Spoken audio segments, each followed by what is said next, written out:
예수님 부활하셨습니다. 별로 여러분들은 감흥과 감동이 없을지 모르겠지만 예수님의 부활을 체험하고 예수님의 부활에 대해서 직접 본 분들은 이렇게 하진 않았을 겁니다. 막 그냥 가슴이 벅차고 가슴이 막 그냥 벌벌벌 떨려가지고 어떻게 할 바를 모를 정도로 굉장히 감동되었을 것입니다. 물론 우리가 그러한 정확한 확실한 체험이 없다고 하여도 우리는 믿음을 통하여서 그 예수 그리스도의 부활을 확실하게 나의 삶에 그렇게 영접할 수 있는 것입니다. 그래서 예수님 부활하셨습니다. 예, 예수님 부활하셨습니다. 영어에 if라는 말이 있죠. 단어가 있지. if. if는 가정 조건절입니다. 그러니까 어떤 상황을 가정을 하는 거예요. 그래서 그 가정의 조건을 달면서 그것이 되면 참 좋겠다라는 그런 의미 있는데 예를 들면 다른 분 예를 들면 시험이 들까 봐 저에 대해서 예를 들려고 합니다. 만약 한인희 목사가 우리 교회에 오지 않았다면 우리는 슬펐을 것이다. 별로 아멘 안 하시고 가만히 들어보니까 뭔가가 좀 이상하죠. 그죠? 야, 이거 처음에 이렇게 뭐라고 얘기를 하신 건데 이것도 뭐라고 이렇게 대답을 해야 될까?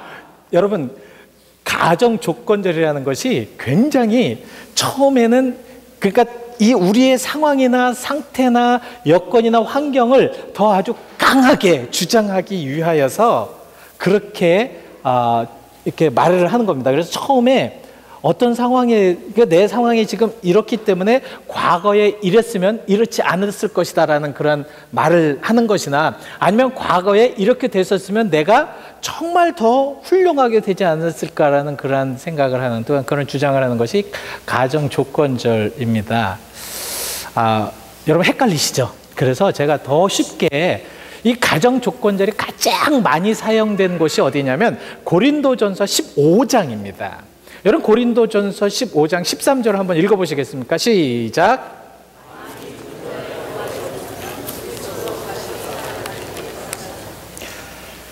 만일 if 죽은 자 가운데서 부활이 없으면 죽은 자의 부활이 없으면 그리스도가 다시 살아나지 못하였을 것이다. 그러니까 죽은 자의 부활이 없다면 만일 그것이 없다면 예수님도 살아나지 못하였을 것이다. 그러니까 현재 예수님이 살아났기 때문에 죽은 자의 부활도 있을 것이라는 말씀입니다. 그러니까 바울의 방법이 무엇이냐면 지금의 것들, 지금의 상황이나 지금의 여건들을 더 아주 강조하기 위하여서 전에 그 과거의 것을 부정적으로 생각하는 겁니다. 그래서 부정적으로 생각함으로 인해서 지금을 부정과 부정을 사용하며 더 긍정으로 만든다는 것입니다. 바로 그런 내용이거든요. 또 한 가지 우리 14절 말씀 우리 한번 읽어보실까요? 시작.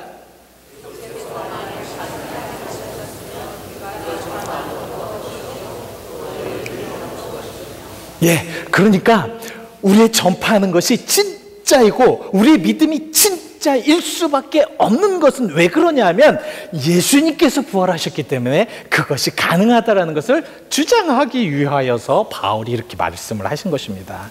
여러분 어떠십니까? 예?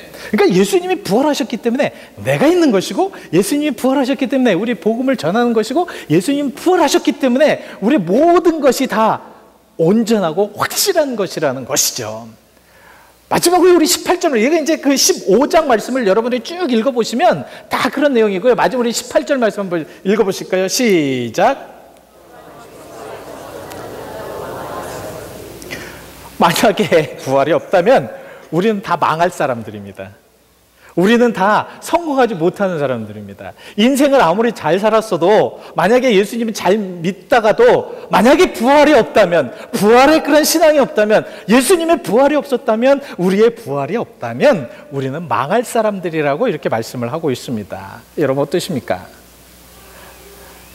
부활이 없다면 그래서 우리 한번 부활이 없다면 만약에 우리 바울이 주장하였던 것처럼 생각하였던 것처럼 우리 한번 그렇게 또 생각을 해보시자고요. 만약에 부활이 없었다면 어떻게 됐을까? 여러분 부활이 없었다면 저는 부활이 없었다면이라는 생각을 하면서 한번 생각을 해봤습니다. 과연 부활이 없었다면 어떤 것이 가장 나에게 힘들었을까? 첫 번째는 내가 가장 좋아하는 이 성경을 갖지 못했을 것이라고 생각이 됩니다. 성경, 말씀. 정말 부활이 없었다면 이 성경에 있었던 모든 것들은 다 헛것이 될 수밖에 없고요. 이 부활이 없었다면 이 성경은 아무 의미가 없을 것이고요. 이 부활이 없었다면 이 성경을 읽어도 아무 감동과 우리들의 변화가 없었을 것이라는 거죠. 그러나 부활이 있기 때문에 이 말씀에는 생명력이 있다라는 거죠. 부활이 있기 때문에, 예수님의 부활이 있기 때문에 이 성경을 통해서 우리는 변화를 받을 수가 있다라는 겁니다. 예수님의 부활이 있기 때문에 성경을 통해서 더욱더 한 큰 능력과 이적과 기사가 나타날 수 있다는 겁니다. 예수님의 부활이 있기 때문에 성경 말씀대로 그대로 될 것이라는 것이죠. 부활이 없었다면 제자들은 어땠을까요? 제자들. 제가 생각할 때는 베드로나 아니면 그 외에 이제 바울이나 아니면 요한이나 이런 분들이 그 멋진 참 이 부활 후에 어떤 면에서 베드로나 요한이나 또 사도 바울이나 이런 분들의 어떤 그런 그 상황들을 보면서 얼마나 멋집니까? 얼마나 훌륭합니까? 얼마나 대단합니까? 이런 모든 것들이 아마 아무것도 이야기하지 못하고 그냥 저 구석지에서 계속해서 우리는 이제 이것을 찌들어 있다라고 얘기합니다. 찌들어 있다. 이 찌들어 있다라는 것을 무엇이면 저 구석지에서 아무것도 못하고 그냥 움츠려서 그렇게 살아갈 수밖에 없는 그런 모습이었다는 겁니다. 만약에 예수님의 부활이 없었다면 제자들은 만약에 그렇게 살다가 자기 입으로 자기의 스승이었던 예수님이라는 말도 한마디도 못하고 아마 그곳에서 찌그러 있다가 아마 죽었을지도 모르겠습니다. 그죠? 아니면 자기의 생업으로 돌아가서 그냥 하찮은 어부 생활을 하다가 나이가 들어서 죽었을지도 모르겠습니다. 그러나 부활이 있었기 때문에 그들이 순교하였습니다. 부활이 있었기 때문에 그들은 그 부활의 예수 그리스도를 전하다가 죽음을 당하여도 기쁨으로 죽을 수 있었다는 것입니다. 이것이 부활의 진정한 신비의 모습입니다. 지난주에 우리가 그 Walk to Emmaus라는 그런 영성 훈련을 했는데 이게 누가복음 이제 24장에 말씀하시는 거거든요. 이 누가복음 24장에 엠마오로 가던 그 주제가 만약에 부활의 예수님을 만나지 못하였다면 어떻게 됐을까? 그들은 계속 그냥 엠마오로 갔겠죠. 예루살렘은 돌아가지 않았을 것입니다. 그리고 그렇게 살다가 그냥 제자들처럼 그냥 죽었을 수 있을지 모르겠습니다. 그러나 그들은 부활의 예수 그리스도를 만남으로 인해서 다시 예루살렘으로 돌아갔습니다. 이것이 부활의 신비라는 거죠. 우리가 부활을 믿고요. 우리가 부활하신 예수 그리스도를 믿는다면 그 부활의 예수 그리스도가 주시는 그 생명의 신비를 우리도 받을 수가 있다는 것입니다. 제자들만 받는 것이 아니라 지금 우리가 살고 있는 우리들도 그 부활의 신비의 능력을 받을 수가 있다는 것이죠. 그래서 어떤 면에서는 예수님의 부활도 참 중요하지만 부활 이후에 그들의 모든 모습을 우리가 쫓아가면서 또한 은혜를 받는 것도 되게 중요하리라 믿습니다. 그래서 오늘 이 말씀을 통해서 우리가 알아야 될 것은 무엇이냐면 만약에 우리가 부활을 믿지 못하고 사는 현재 믿지 못하고 산다면 어떻게 되는가? 우리는 인위 위주로 살아갈 수밖에 없다는 거예요. 자기 위주로 살아갈 수밖에 없다는 거예요. 왜냐하면 성경을 믿지 못하기 때문에, 성경이 신비한 것을 믿지 못하기 때문에 그렇다는 거죠. 성경에서 말씀하신 모든 것들을 통해서 거기에 되어지는 많은 그런 변화들이나 그런 것들을 믿지 못하기 때문에 그렇게 살아갈 수밖에 없다는 거죠. 그래서 예수님이 하신 복음도 없는 거예요. 구원도 없는 겁니다. 참 저는 생각하기도 싫은 것이 그거예요. 만약에 하나님 예수 그리스도의 부활이 없었다면 구원이 없다는 거죠. 그죠? 구원이 우리에게 어떤 방법이 없었다는 겁니다. 그러면 만약에 그렇게 됐다면 우리는 이미 이 지구는 하나님의 그런 진노하심에 쉽게 다 멸망당할 수밖에 없었던 그러한 형편에 놓일 수밖에 없었다. 우리도 마찬가지잖아요. 부활의 신비가 없다면, 부활이 없었다면 하나님은 우리를 여기까지 참지 못하셨다는 것이죠. 나같이 사는 이 모습을 하나님께서는 보지 않으셨다는 것을 볼 수가 없다는 겁니다. 그죠? 그러나 부활의 신비가 있었기 때문에 하나님은 끝까지 참아서 참고 또 참으셔서 그 부활의 신비를 통해서 우리를 믿게 하심으로 해서 우리를 구원의 길로 인도하신다는 것입니다. 근데 그렇게 했음에도 불구하고 우리는 어떤 면에서는 엠마오로 가는 두 제자와 같은 그러한 사람들이었다라고 볼 수가 있습니다. 그래서 여러분들 엠마오로 가는 그 두 제자들 중에서 하나는 이제 글로바라는 사람이 있는데 그 사람은 어떤 사람이었냐면 요한복음 19장 25절을 한번 보시죠. 한번 읽어보실까요? 시작.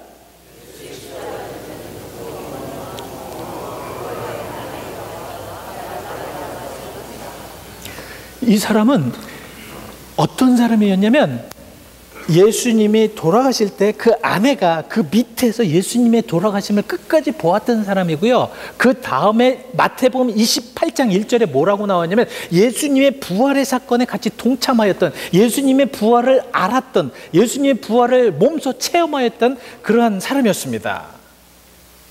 얼마나 벅차겠어요. 여러분, 누가복음 24장에 그 엠마오로 가는 두 제자의 모습을 보세요. 그들은 자기의 아내가 예수님께서 부활하셨다는 이야기를 들었습니다. 제자들이 예수님께서 부활하신 얘기를 들었습니다. 그럼에도 불구하고 그들은 어디로 갔어요? 엠마오로 갔습니다. 피하기 위하여서 갔다라는 겁니다. 확신이 없어서 그냥 그쪽으로 도망갔다라는 거죠. 우리들의 모습이 아닌가 봅니다. 부활의 신앙을 우리가 알고 있으면서, 부활의 신앙을 믿고 있으면 그렇게 이야기를 하고 있는데도 불구하고 이런 상황 속에서도 우리는 부활의 신앙을 믿지 못해서 도망하여서 엠마오로 가는 우리들의 모습이 아닌가를 생각해 봐야 한다는 거죠. 근데 다행히 그들은 부활의 예수 그리스도를 만났습니다. 그래서 누가복음 24장 32절에 뭐라고 말씀을 하십니까? 한번 읽어보시죠. 시작.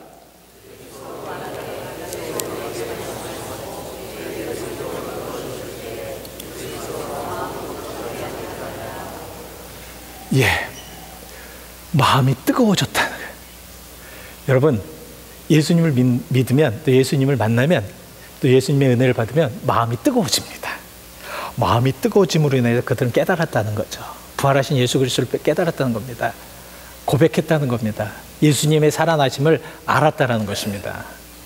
그래서 그들은 다시 죽음의 도시였고, 죽을 수밖에 없는 도시였고, 무서운 도시로 다시 돌아갈 수밖에 없었던 것이 바로 예수 그리스도의, 부활의 예수 그리스도를 만나고 그가 말씀하신 것으로 인해서 체험했다는 거예요. 마음이 뜨거워졌다는 것입니다. 여러분, 혹시 여러분 말씀을 묵상하시다가 마음이 뜨거워지시면 예수님께 방향을 돌리시길 바랍니다. 그랬을 때 부활하신 예수님께서는 여러분들과 함께 하실 것이고, 그 부활하신 예수 그리스도를 통해서 여러분들은 생명의 길로 인도하심을 받을 수 있으실 것입니다. 우리는 그런 믿음을 가지고 살아가는 거거든요. 근데 우리는 그런 믿음 없이 살아갈 때에 어떻게 되느냐? 결국은 예수님의 부활을 알고 깨닫고 보았고 체험했던 이들이 그냥 자기의 식대로, 자기의 모습대로, 자기의 했던 습관대로 그냥 그렇게 살아가다가 죽을 수밖에 없는, 구원의 길로 열 수도 없는 그런 삶을 살 수밖에 없다는 겁니다. 저 분명하게 여러분들에게 말씀을 드렸습니다. 우리가 부활의 신비, 부활한 예수 그리스도를 믿음으로 인해서 우리가 할 수 있는 것은 무엇이냐면 구원의 길로 들어갈 수 있다는 거죠. 부활의 예수 그리스도를 만남으로 인해서 우리는 말씀이 뜨거워지고, 우리들의 말씀은 그 뜨거운 그런 말씀을 통하여서 우리들의 삶이 변화될 수 있는 그런 모습으로 될 수 있다는 것입니다. 그래서 주님은 부활하신 것입니다. 주님은 부활하신 것이 왜 그러냐면 주님을 만난 모든 이들은 이렇게 변화되었기 때문에 그렇다는 거죠. 주님을 만난 모든 이들은 지금도 하나님을 만나고 하나님을 마음속에 담는 모든 이들은 변화될 수밖에 없다라는 것입니다.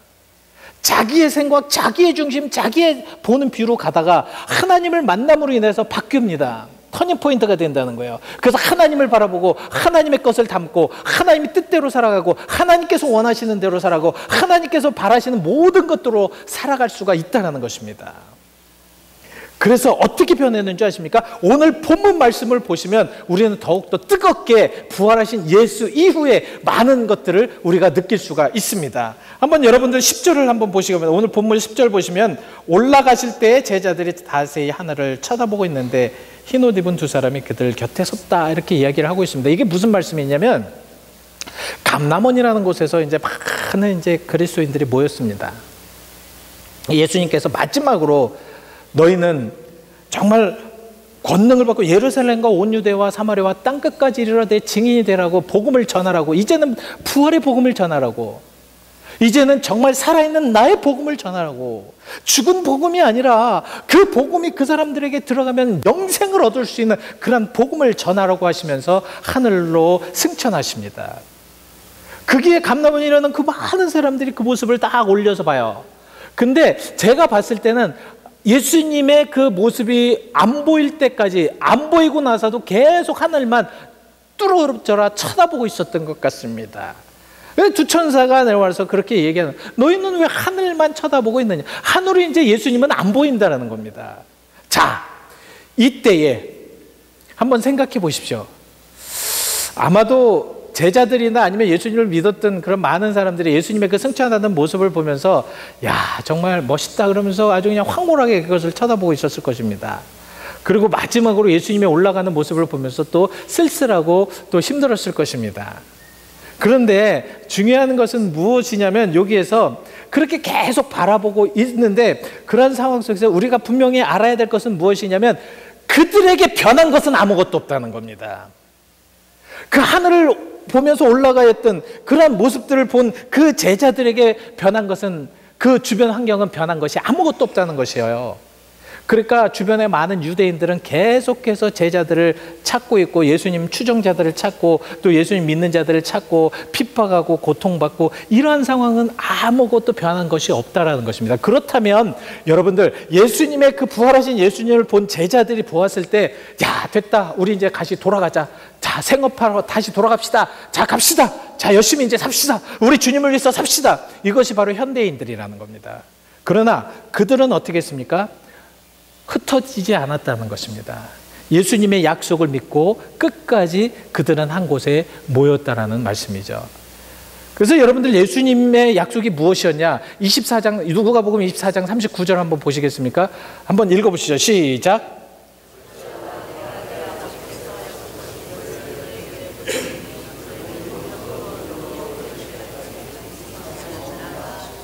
네, 끝까지 지켜. 누가복음 24장 49절 말씀에 이것은 무엇이냐면, 예수님께서 지키라고 하는 모든 것을 너희가 끝까지 지키면 하나님의 역사, 하나님의 은혜와 하나님의 능력은 주시겠다라는 것이죠.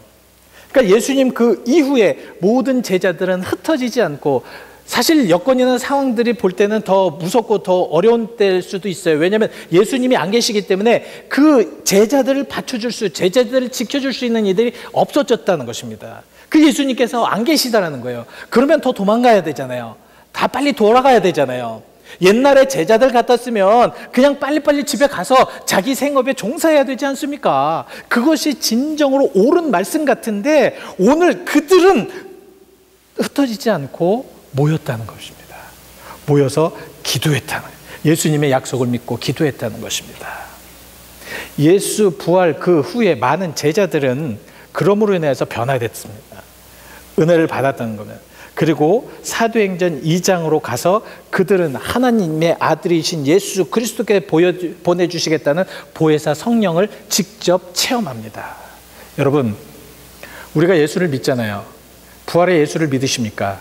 부활의 예수를 믿으신다면 여러분, 끝까지 그 예수님을 지키시길 바랍니다.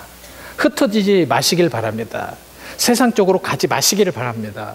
기다리십시오. 그리고 기도하십시오. 그 기도하시는 상황 속에 성령의 역사는 여러분들과 함께 하실 줄 믿습니다. 이것이 바로 우리가 꼭 해야 될, 우리가 이 세대에서 꼭 해야 될 그런 모습인 줄 믿습니다.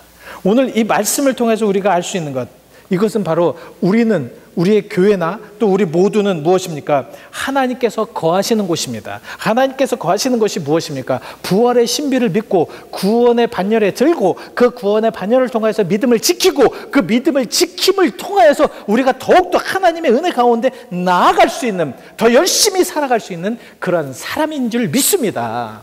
그렇다면 저는 여러분들에게 축복해 드립니다. 그렇다면 여러분들을 축복하겠습니다.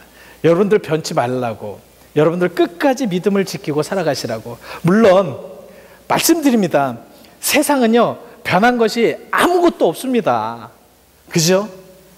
계속해서 나를 괴롭히고 내가 살아가야 되는 그런 걱정도 있고 내 미래가 어떻게 될지 모르는 상황도 있고요. 자녀들은 자녀들대로 그런 어려움 속에, 그렇게 있을 때 나는 아무것도 할 수 없는 이런 여건 속에 있고 우리는 할 수 있는 것이 아무것도 없다라는 것입니다. 이런 상황 속에서, 여전한 이런 속에서 우리가 해야 될 것은 무엇인가? 우리는 이곳을 지키며 기도하는 자들이 되어야 될 줄 믿습니다. 기도할 때 하나님의 성령의 역사가 일어날 때 그 성령의 역사를 통하여서 하나님의 갈발, 하나님께서 원하시는 것을 가르쳐 주신다는 것입니다. 오늘 이 믿음을 가지고 여러분들이 살아가시고요, 부활을 믿고 담대히 나갈 수 있는, 그래서 사실 말세의 지 말이라고 하지 않습니까? 여러분, 참 세대가 악하여졌죠. 참 어려워졌습니다. 특별히 우리가 구약을 보면서 알 수 있는 것은 무엇이냐면, 교회와 이 신학하시는 또한 성직자들이 이 타락하면 이 거의 말세가 다 왔다라고 이렇게 보면 되십니다. 아직도 많은 교회들이 그래도 하나님의 말씀을 듣고 잘 쓰려고 하고 있기 때문에 하나님은 참는 것이라 믿습니다. 그러면 무엇이냐? 우리는 끝까지 그 믿음을 지키고 이때일수록 더 믿음을 확고히 지킬 수 있는 주님의 사람이 되어야 될 줄 믿습니다. 그래서 주님 오시는 그날까지 끝까지 여러분 지키십시오. 여러분 믿음 지키고 신앙 지키셔야 됩니다. 하나님 앞에 나가서 저 교회가 잘못됐기 때문에, 저 사람이 잘못됐기 때문에, 내가 이렇기 때문에, 이건 다 인위주의예요. 여러분, 이런 상황 속에서 하나님께서는 분명히 말씀을 주셨고 말씀대로 살아가라고 말씀하고 계십니다. 그럼 우리는 신위로 올라갈 수 있다는 거예요. 하나님 말씀 안에 하나님의 뜻대로 그렇게 갈 수 있다는 것입니다. 핑계할 것은 아무것도 없다는 거죠. 신앙은 바로 내가 지켜야 되고, 그 부활의 예수 그리스도는 내가 체험을 해야 되고, 그 부활의 예수 그리스도를 통하여서 성령의 그 큰 역사하심은 내가 체험해야지 내가 살 수 있다는 거예요. 오늘 이 믿음을 가지고요, 우리 정말 한번 간절히 기도하시면서 우리 찬양하시자고요. 주님 다시 오실 때까지 우리 한번 찬양해 보시자고요. 여러분, 주님이 다시 오실 때까지 여러분 믿음 지키시기 바랍니다. 아멘. 믿음 지키십시오. 그리고 주님의 길을 계속 가시기 바랍니다. 주의 길 가시기 바랍니다. 그 길을 가실 때 우리 하나님께서 여러분들과 함께 하실 거고, 여러분들이 힘들고 어려우실 때마다, 내가 어떻게 가야 될지 모를 때마다 우리 아버지 하나님께서는 그 길을 알려주실 줄 믿습니다. 주님 다시 오실 때까지.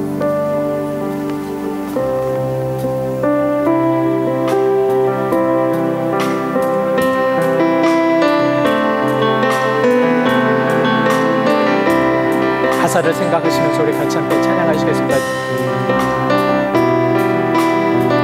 주님 다시 오실 때까지, 주님 다시 오실 때까지 나는 이 길을 가리라.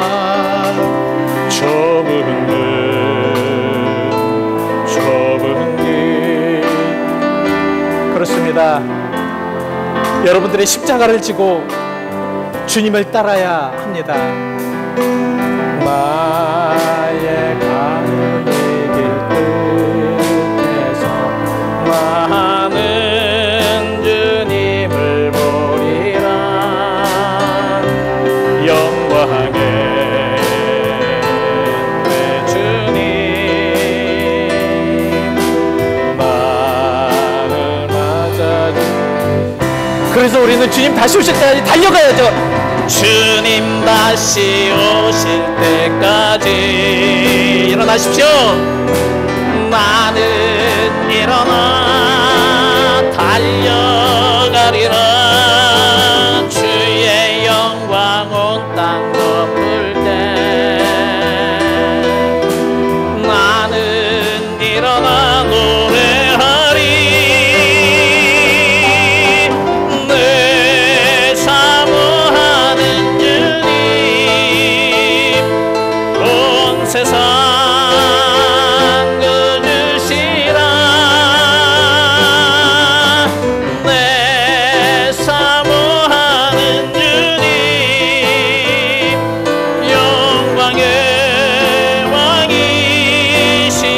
한번 하실 거예요. 주님 다시 오실 때까지.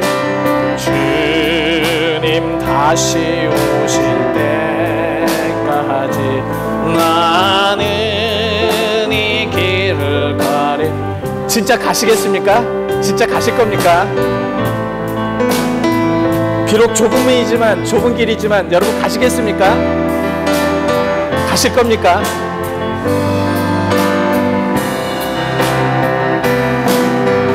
나의 가는 이 길 끝에서 나는 주님을 보리라. 영광의 내 주님 나를 맞아주시리. 주님 다시 오실 때까지. 주님 다시 오실 때까지 나는 일어나 달려가리라. 주의 영광 온 땅 덮을 때 나는 일어나 노래할 때 사모하는 주님, 내 사모하는 주님, 온 세상 그주시라. 내 사모하는 주님, 우리 부활의 예수 그리스도를 기다리며 우리 다 같이 손 들고 내 사모하는 주님, 내 사모하는 주님, 온 세상 구주시라. 할렐루야. 내 사모하는 주님, 영광에 다시 한번 내 사모하는 주님, 내 사모하는 주님, 온 세상 구주시라. 내 사모하는 주님, 영광의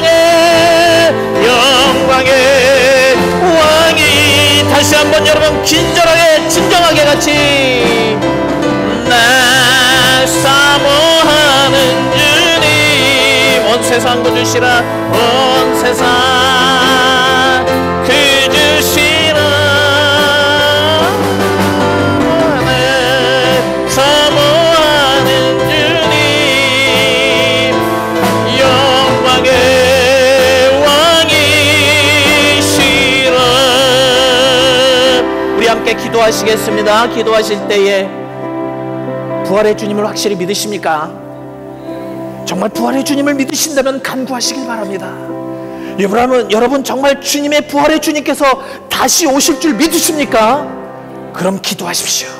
기도하십시오. 그 기도를 통하여 하나님의 역사하신 하나님의 인도하시면 함께 하실 것이고, 오늘 이 성찬을 통하여서도 여러분들을 터치하실 것이고, 여러분 먹는다는 것은 생명입니다. 생명이라는 것은 우리가 살 수 있다는 것이죠.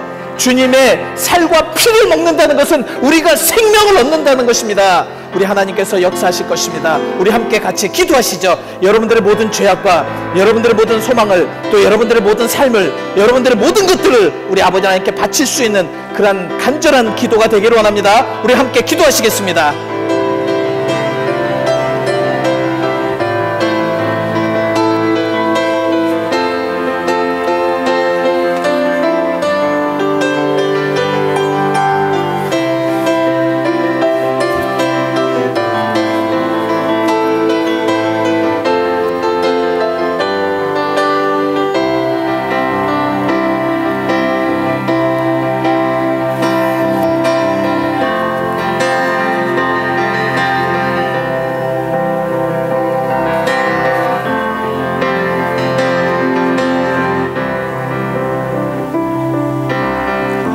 주님이 오시는 그날까지 믿음 지키겠습니다. 주님, 힘들고 어렵고 짜증나고 어느 때는 예수님을 믿지 못하게 하는 악의 무리가 있다고 하여도 그거 물리치겠습니다. 주님, 주여, 아멘하며 신앙생활하겠습니다. 주님이 말씀하시면, 서라 하시면 그곳에 아멘하고 서겠습니다. 가라 하시면 아멘하고 가겠습니다. 주님, 모든 이들을 위하여 사랑하라고 하시면 아멘하고 사랑하겠습니다. 용서하겠습니다. 정말로 하기 싫은데도 주님 그곳에서 기도하라고 하시면 그곳에 서서 기도하겠습니다. 주님, 나의 죄를 깨닫게 하실 때에 나로 하여금 회개하시라 하시면 그곳에서 무릎 꿇겠습니다. 그리고 아버지, 아멘하며 나의 죄를 고백하겠습니다. 주님, 사랑하는 성도 모든 분들에게, 여기 이곳에 와서 예배하는 모든 사랑하는 성도들에게 저들을 긍휼히 여겨 주시옵시고, 저들의 마음을 지켜 주시옵시고, 저들이 하나님과 동행하게 하여 주시옵시고, 부활의 신비의 신앙을 믿게 하여 주시옵시고, 주님 다시 오시는 그날 주님을 맞이할 수 있는 성도들 되게 하여 주시옵소서.